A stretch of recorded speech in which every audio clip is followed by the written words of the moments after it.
One strategy used by social movements to fight racism is using the collective consciousness that already exists within some oppressed community. A collective consciousness is some shared feeling of belonging to a group that faces the same problem as you.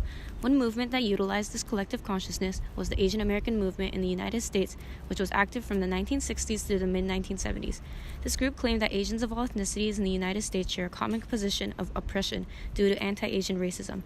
Also, the group opposed U.S. imperialism, specifically in Asian countries. The movement tapped into a collective consciousness amongst Asians in America, which was not being utilized before. This was a good strategy because there is strength in numbers, and it is important to be able to put aside our differences to fight for a common cause. However, some people still fall through the cracks, even when a collective consciousness is in play. Although a movement can establish unity for some certain race or oppressed group, it can still be exclusive of some members of the group, such as women or LGBTQ people.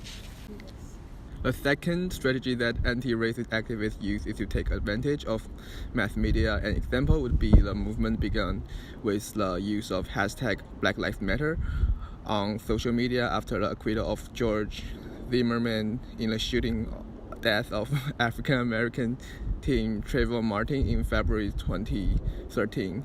Using internet as media, the movement accomplished huge success as the leader got the chance to meet with the Democrat president candidates Hillary Clinton and Bernie Sanders to discuss the agenda of correcting mass incarceration and the criminal injustice issue toward African Americans. Using mass media is a wise and effective approach to rouse public awareness of racial issue because through the popularity of these media such as music, literature works, and social media, we can widely spread the concerns of racist issue not only within the specific group targeted but also among external groups. By getting more people involved, anti-racist movement will be more fruitful and really make an impact.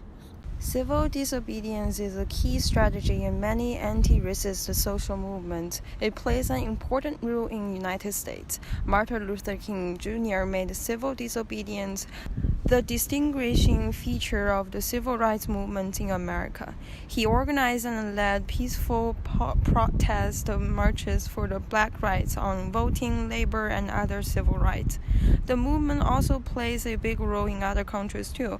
In 1989, around 30,000 companions from a diverse cross-section of the city marched in support of the peace and the end of apartheid.